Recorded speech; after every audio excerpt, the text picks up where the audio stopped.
40대 중반의 남성인데 이번이 맥주 감사 주일에 교회에 올라오면서 아주 싱글벙글 환한 얼굴로 교회에 들어왔다고 그래요. 안내하던 목사님이 물었습니다. 성도님 오늘 아주 좋은 일이 있으신가 봐요. 얼굴이 보기 참 좋습니다. 그랬더니 그 성도님이 말하기를, 목사님 오늘 웬일이에요?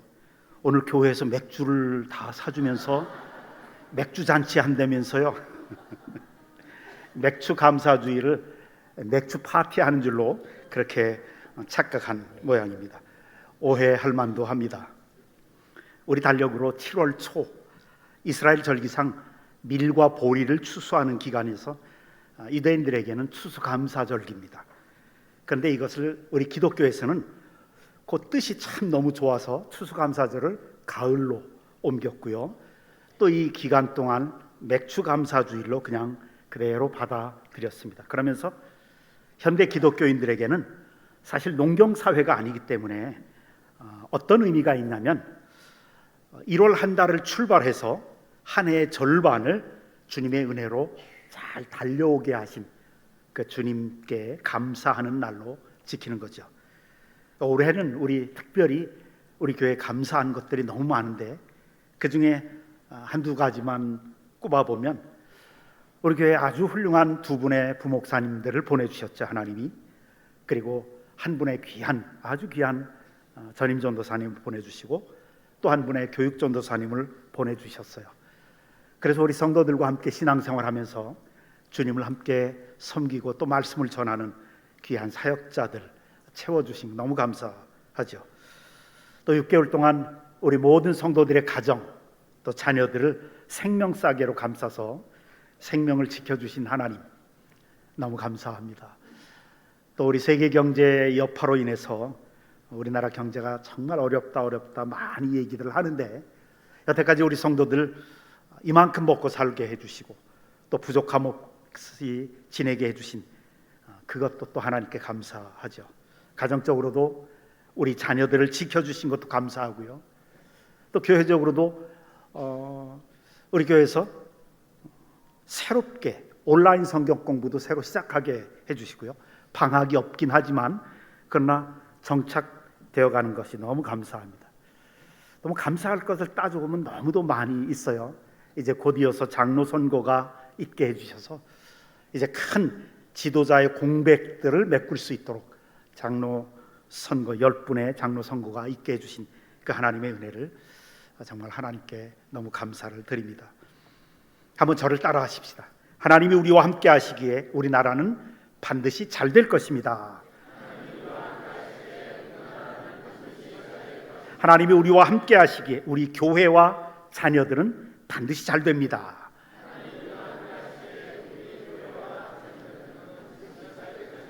우리 옆에 분과 함께 이렇게 인사하십시다. 좋은 일들이 많이 있을 겁니다.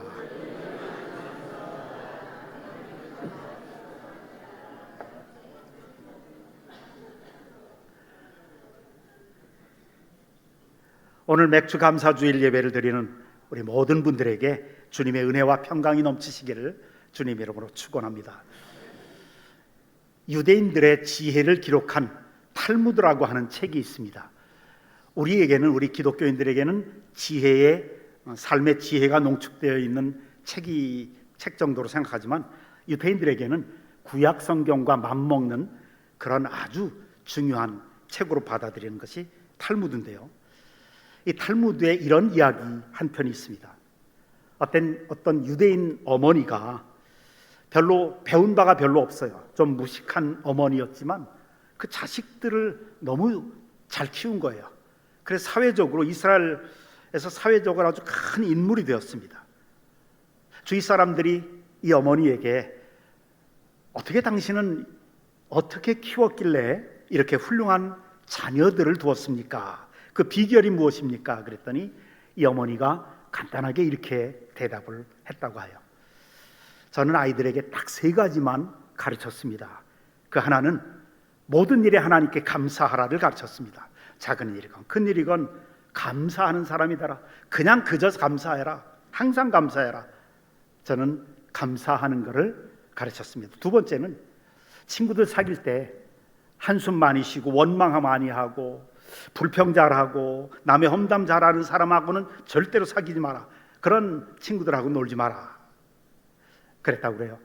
여러분, 사실 그런 것 같아요.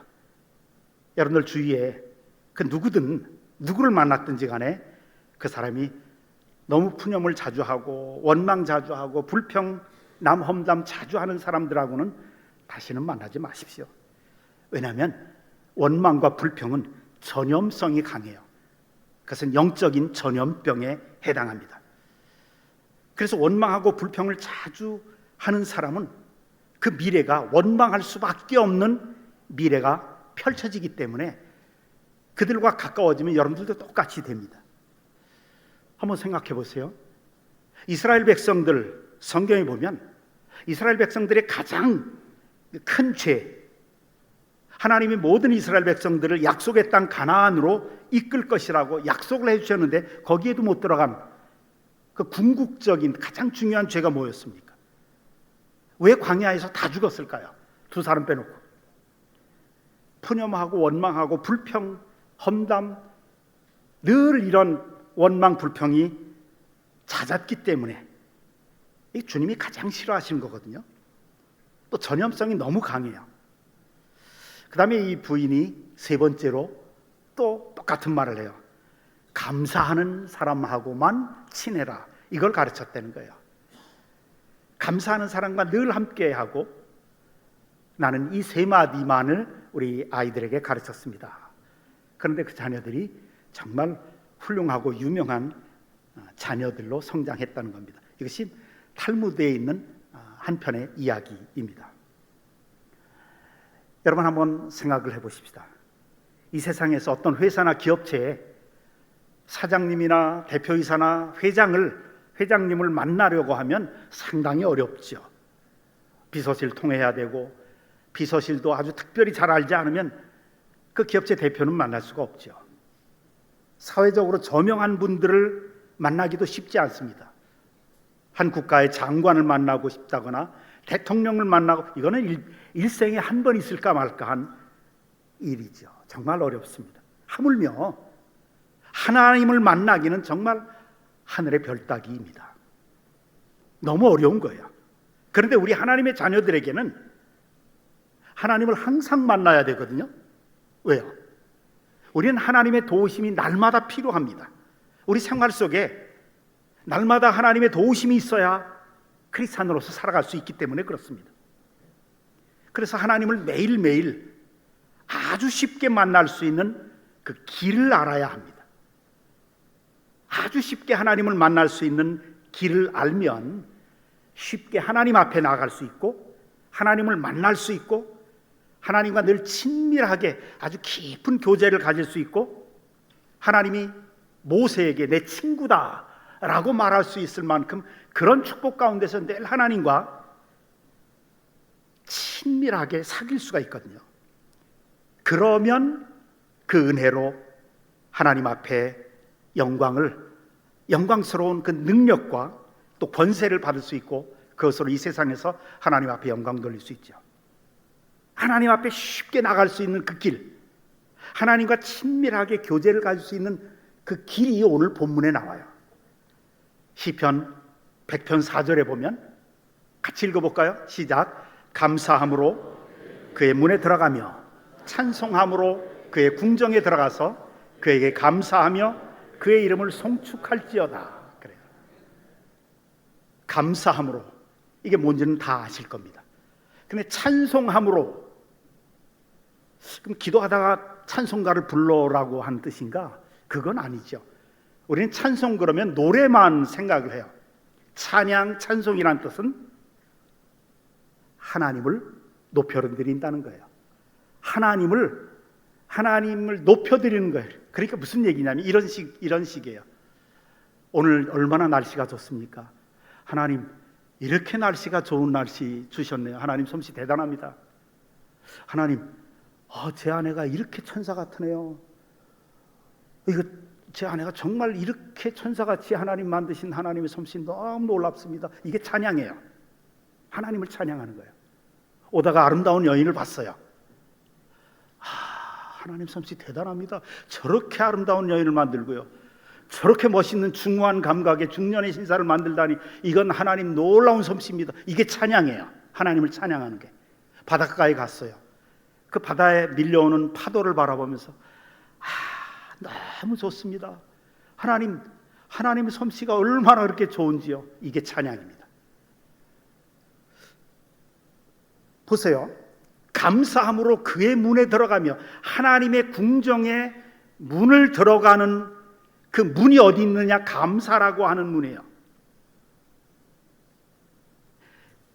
하나님의 자녀들이 하나님 앞에 나아가는 가장 쉬운 길은 감사함으로 하나님 존전 앞에 설 수 있다는 거예요. 하나님이 계시는 그곳으로 들어가는 문, 하나님과 교제하는 시작점, 출발점이 감사라는 거죠. 보세요. 우리가 와이셔츠를 입으면 남자들이 첫 단추 잘못 끼우면 다 이상하게 돼버려요. 첫 단추가 바로 감사라는 거예요. 하나님과 교제를 시작하는, 그게 감사라는 거죠. 많은 성도들이 제가 목회하면서 그런 이야기를 하는 걸 들어봤어요. 기도가 잘 안 된대요. 기도줄이 안 잡힌대요. 속된 말로, 목사님 기도줄이 안 잡혀요, 좀 기도해 주세요. 근데 또 어떤 분들은요, 기도하다가 자꾸 딴 생각 들어요. 산만해져요. 기도해도 집중하지를 못해요. 근데 기도하다 보면 또 나도 모르게 막 중언부언하게 돼요. 이 얘기했다, 저 얘기했다. 왜 기도줄이 안 잡히는가?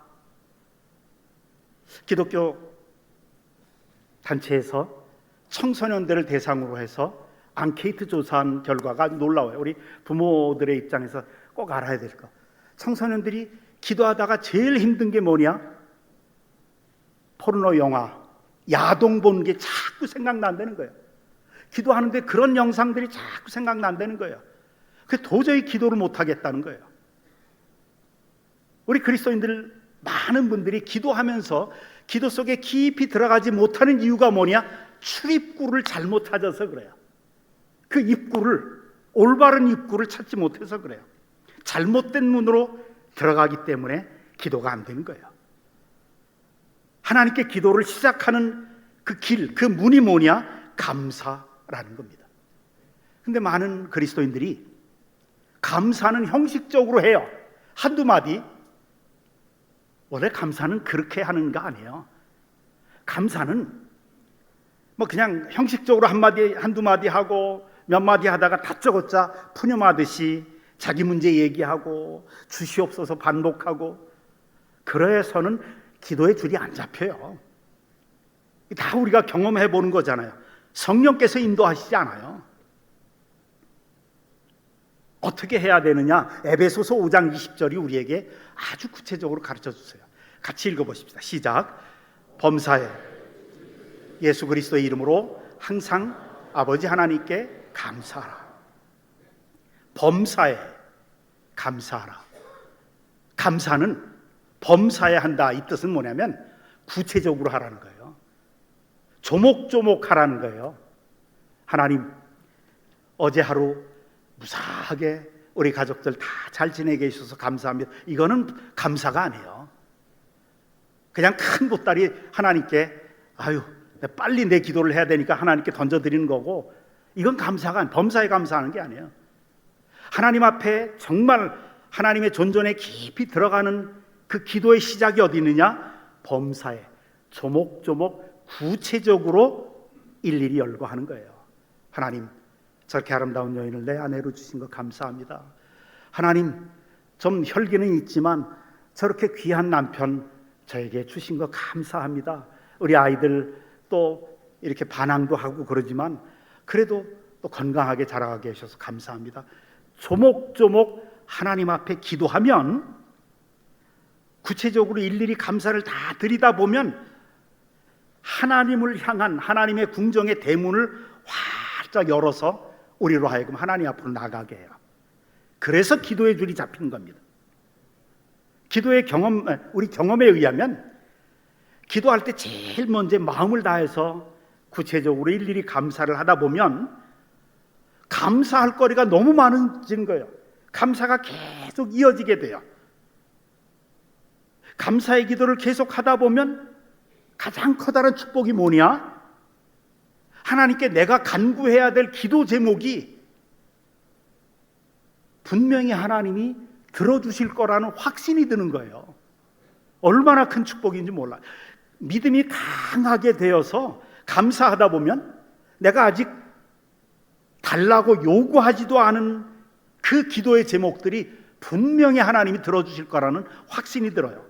믿음이 드는 거예요. 좋은 일이건 나쁜 일이건 건강한 일이건 병들었건 평탄하건 사고가 나건 간에 구체적으로 내 삶 속에서 감사할 거리를 찾아서 감사의 기도를 시작하고 계속 감사하다 보면 내가 그토록 다급하게 구해야 할 내 문제가 점점 작아지는 느낌이 들어요. 하나님이 내 인생을 책임질 것이라는 확신이 든다는 얘기예요. 그것이 성령께서 내 기도를 붙잡고 이끌어 가시는 기도입니다. 그래서 우리가 구체적으로 하나님께 감사하는 것은 평범하게 보이지만 우리 인생을 하나님 앞으로 인도하는 길잡이가 되는 겁니다. 하나님을 임재하게 하는 것이 되고요, 감사는 하나님 보좌 앞으로 우리를 이끌어가는 안내가 되고요, 하나님의 지성소에 들어가는 입구가 됩니다. 그래서 감사함으로 그의 문에 들어가라 그래요. 감사의 기도로 내 기도를 채우면 기도의 줄이 잡힙니다. 하나님과의 사랑의 교제가 더 깊어집니다. 하나님의 능력과 기적을 다운로드하게 됩니다. 내 삶 속에 그것을 나타나게 하는 것이 바로 감사입니다. 감사하다 보면 감사할 일들이 계속 생기고요, 감사할 일들이 내 삶 속에 펼쳐지는 겁니다.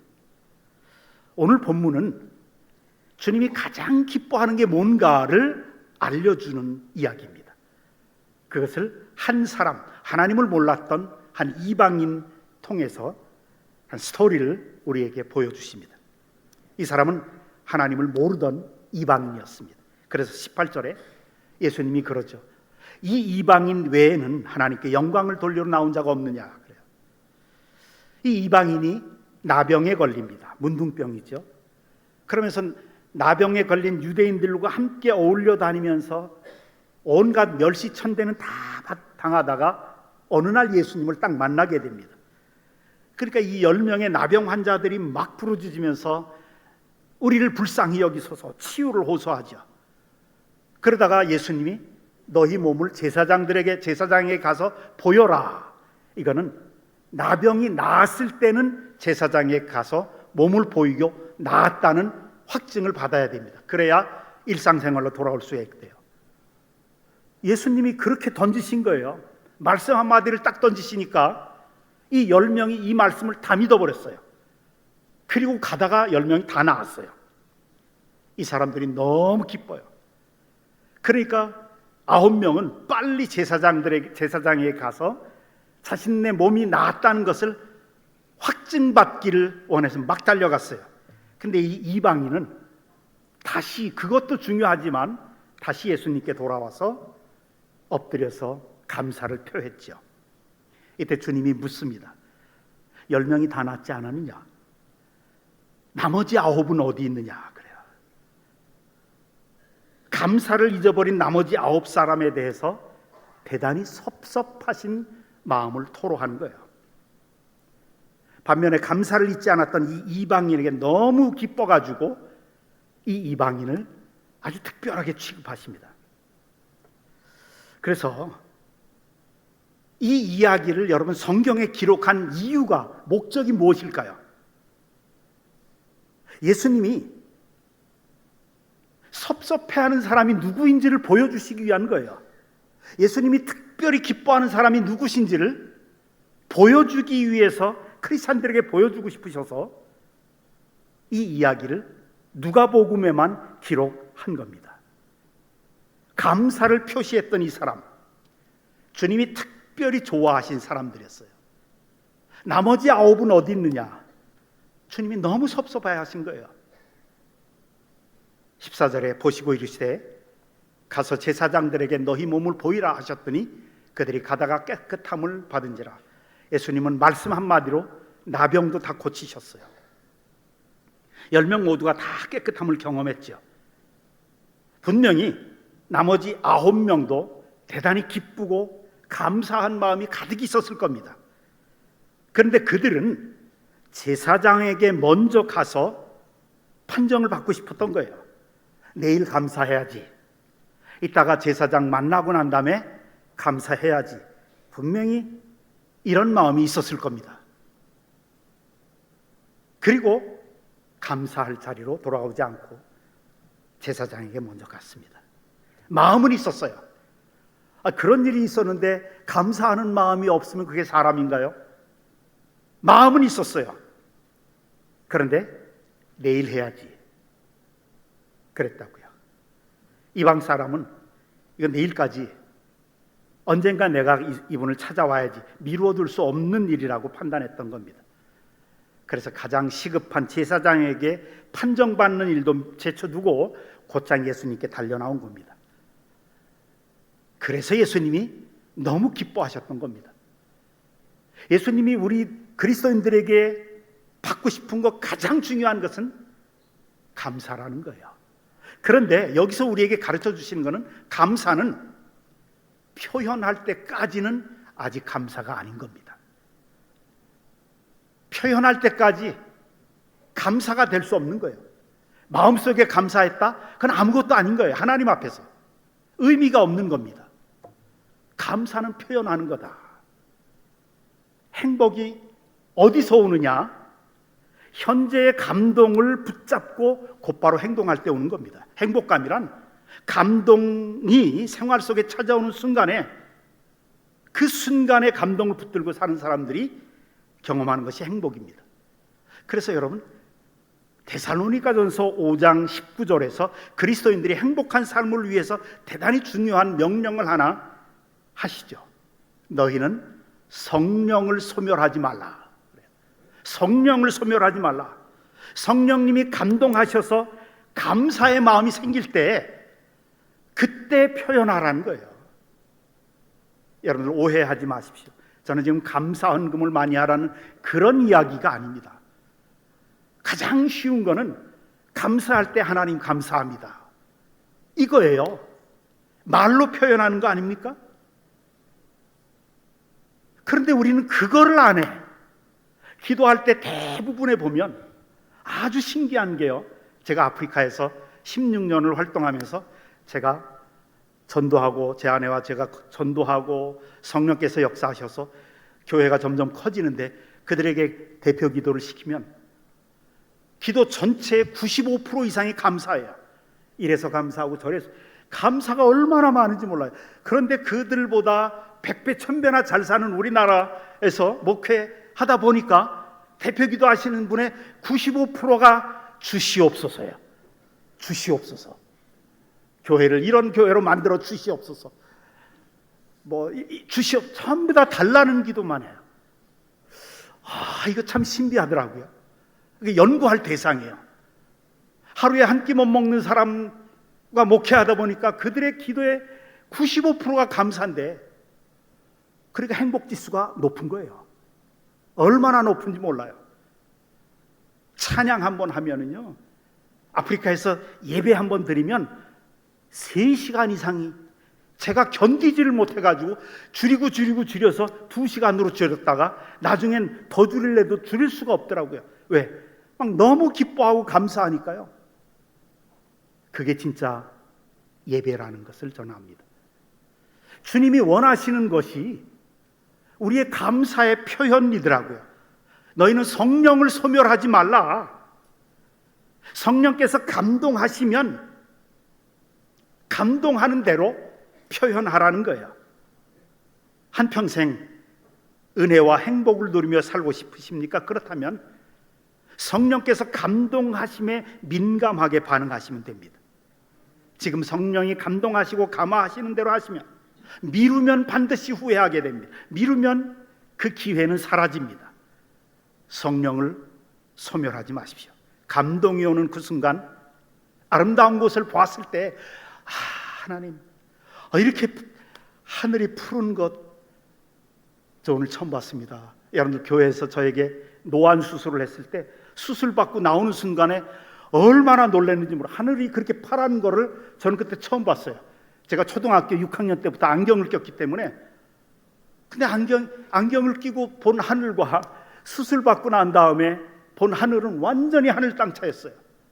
너무 푸른 거더라고.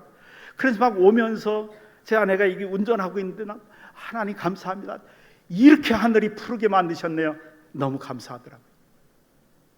감사를 표현하는 거예요. 감동이 올 때, 찬송 부르고 싶을 때 그냥 찬송하세요.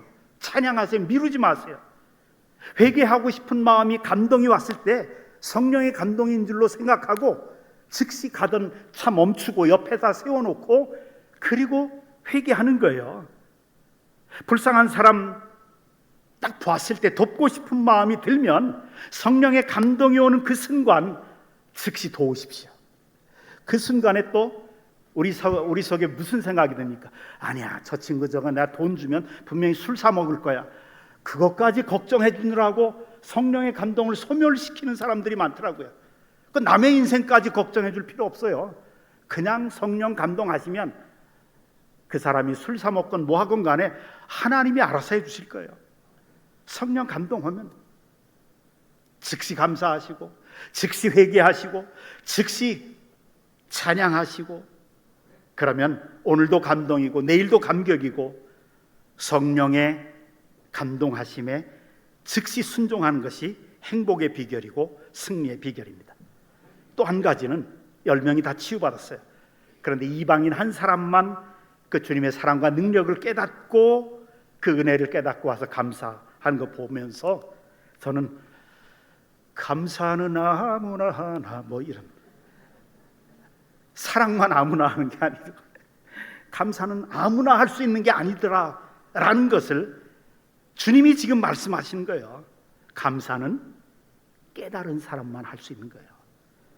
하나님이 주신 은혜를 깨달은 사람만이 할 수 있는 게 감사입니다. 은혜를 받고도 자기가 은혜 받은 줄 모르는 사람이 너무 많이 있어요. 매일 주님이 은혜 주셔서 익숙해진 관계로 나하고 같이 살아주는 내 아내가, 내 남편이 너무 귀한 사람을 만나게 해주셨는데 그 은혜를 감사를 못해요. 다른 여자가, 다른 남자가 더 좋아 보이고 더 예뻐 보이고 더 멋있어 보인다고. 감사가 끊어지면, 메말라지면 그런 잡생각들이 많이 나온다고요. 은혜 받고도 깨닫지 못해서 그러면 이제 불평과 원망 내 입술에, 내 마음속에 들어오기 시작합니다. 그래서 여러분, 은혜 가운데 가장 소중한 은혜는 깨달음의 은혜입니다.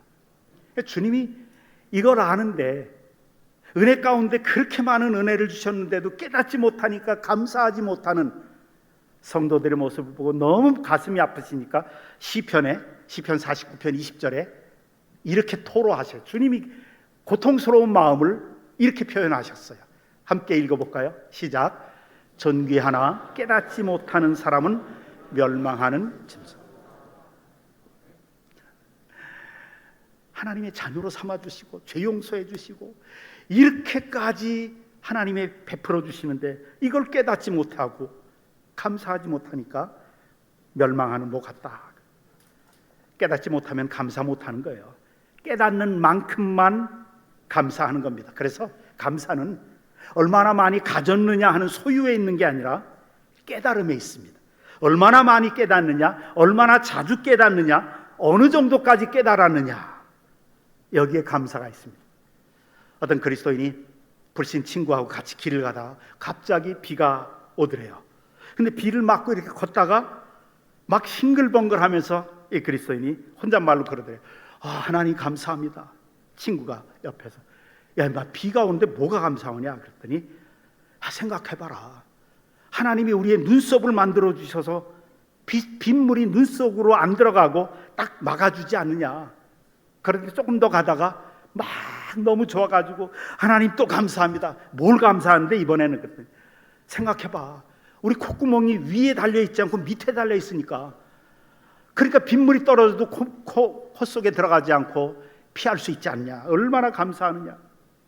하나하나 생각해 보면 감사할 일들이 너무나 많습니다. 그래서 생각이 있는 사람만이 감사할 수 있는 거예요. 생각을 깊이 할 수 있는 사람, 거기서 나오는 게 감사입니다. 깨달을 때 즉시 감사 표시하라. 하나님이 우리에게 주시는 메시지입니다. 마지막으로 오늘 이 사람이 치유받고 돌아와서 주님 앞에 엎드려서 감사를 하니까 예수님이 뭐라고 말씀하세요? 19절에 그에게 이르되 일어나 가라, 네 믿음이 너를 구원하였느니라. 그래요. 병의 치유를 감사했더니 영혼이 구원받은 겁니다. 아무리 병이 나아도 뭐합니까? 나중에 지옥에 떨어지는 거, 그것처럼 불쌍한 게 없잖아요. 그런데 내 믿음이 너를 구원했다. 감사했더니 감사 속에 믿음이 있다는 거예요. 나병 나은 거 감사했더니 그 감사를 믿음으로 인정하신다는 거예요. 그래서 내 영혼이 구원받았느니라. 하나님의 자녀로 선포하신 거예요. 감사는 믿음의 표현입니다. 감사했다는 것은 예수님이 내 인생의 주인 되심을 믿는다는 믿음의 고백입니다. 이 믿음 보시고 기뻐하셔서 이 사람의 영혼을 구원하시고 이 이방인에게도 하나님의 자녀됨을 선포하신 겁니다. 감사는 믿음의 표현입니다. 여러분들 혹시 이 설교하고는 약간 다르지만 여러분들이 회개했는데 죄를 고백했는데도 죄책감이 생기면 그 죄책감은 사탄이 주는 겁니다. 죄책감이 줄 때 고백을 했는데 죄 고백을 했는데도 죄책감이 들면 이 죄책감을 깨트릴 수 있는 가장 강력한 다이너마이트는 뭐냐면 감사합니다. 하나님, 제가 이 고백한 죄 용서해 주셔서 감사합니다. 감사를 계속하면 이 죄책감이 완전히 사라집니다. 감사는 그래서 평안을 여는, 축복을 여는 열쇠입니다. 감사는 축복의 미래를 여는 열쇠입니다. 오늘을 감사하는 사람에게 더 많은 감사를 할 수 있는 내일이 펼쳐지게 되어 있습니다. 현재를 감사하는 사람에게는 감사할 수밖에 없는 놀라운 미래가 주어집니다. 사랑하는 성도 여러분, 오늘의 답답한 현실을 극복하고 새 미래를 열고자 하십니까? 그러면 구체적으로 입을 벌려서 감사를 표현하십시오.